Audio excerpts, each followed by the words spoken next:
So now that we know how to become an EA and who should become an EA, what can we do? Well, first of all, we can be on an IRS and a state power of attorney. And these days, the IRS and the states both want separate powers of attorney for each spouse. We used to be able to combine both of them. And all we have to do is get the client to sign it, get it into the CAF system, the centralized authorized file system, and once it's there, could take a while, we can go online and get information that we need ourselves without having to wait on hold with the IRS. We can respond to IRS and state notices, and I know a lot of tax professionals who don't have any credentials do that now. The only problem is when they write letters, the IRS can't respond to them. They have to send the response to the taxpayer, who may or may not get it back to us in time. Even, this way, with a POA, if the client gets the letter, they won't give it to me. Fortunately, with the POA, the IRS and state send me a copy as well, so we can deal with it instantly. Something about the clients getting these things and being afraid to open them. By the time they do, our deadline for responding is often way too late. So very important to be able to respond to the notices. So they're going to respond to us instead of to the client. And our clients are terrified of the IRS.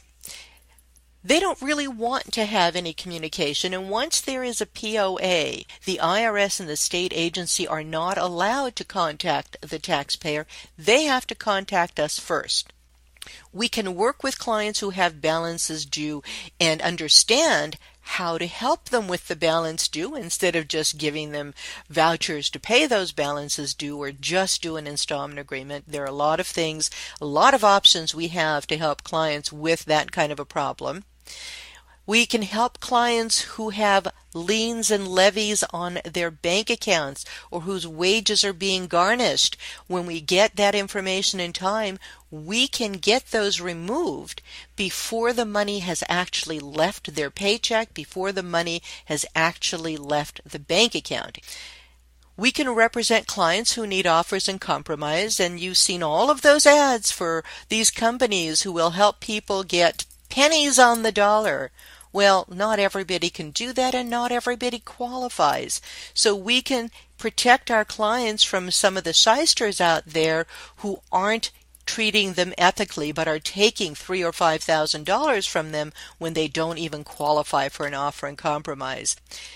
We can help our clients whose refunds have been grabbed when it shouldn't have been grabbed. So we have innocent spouses, we have injured spouses, both of which are very different situations, but the IRS takes the refund because one of the spouses owes money. We can help them get some of that money back, maybe even all of them.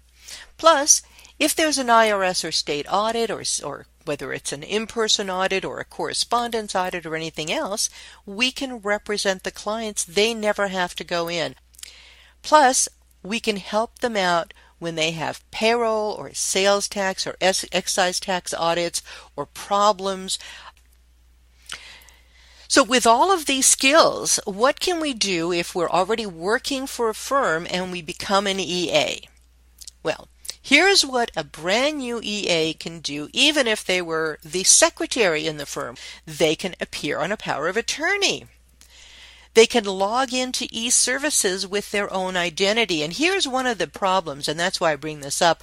A lot of firms, especially small firms, they have their administrative assistant take the owner or partner's credentials and log into e-services for them. That's against the law. That database is meant to be extremely secure, and nobody is supposed to log in except the person whose credentials they are. But having an EA do that for you in your firm, and let's say that they're not very experienced, but they just got their EA, you can get them fairly inexpensively, or have somebody in your firm get their EA. They can do those tasks for you legitimately and free the partner or the owner up to do things that actually generate revenue. They can call the practitioner's priority service and get data and reports.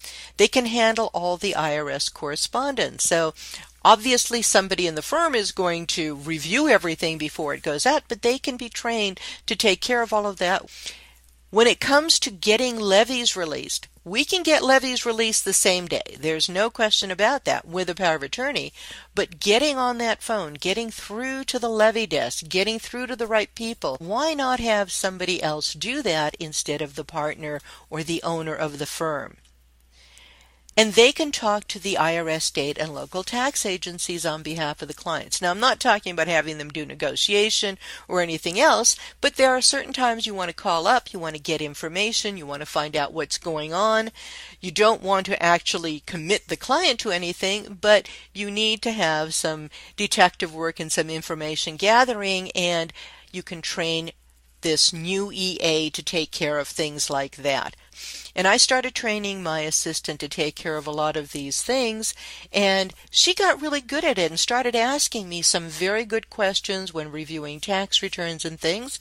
Pretty soon I helped train her to get her EA, and she's taken over so many tasks for me that I no longer have to do, which leaves me free to write books and to teach people like you so that you can build a practice that you can make a lot of money at, not work as many hours as you're working now, and hold your head up in the community.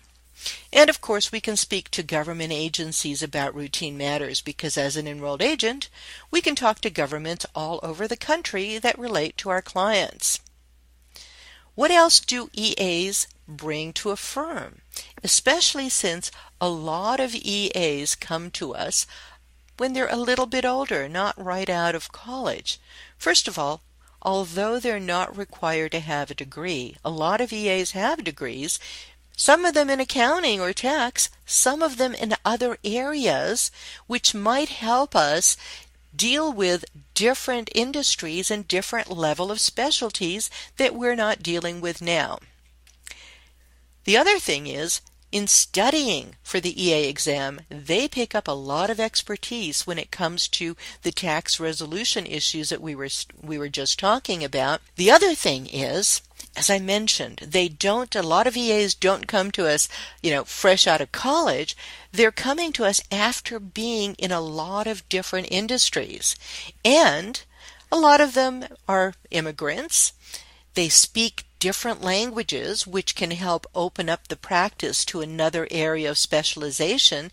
They may have a variety of licenses or interests and experiences, and they're going to bring that to the firm, and the firm can tap into different industries. So you have target markets that you can reach because of these people who come to your practice.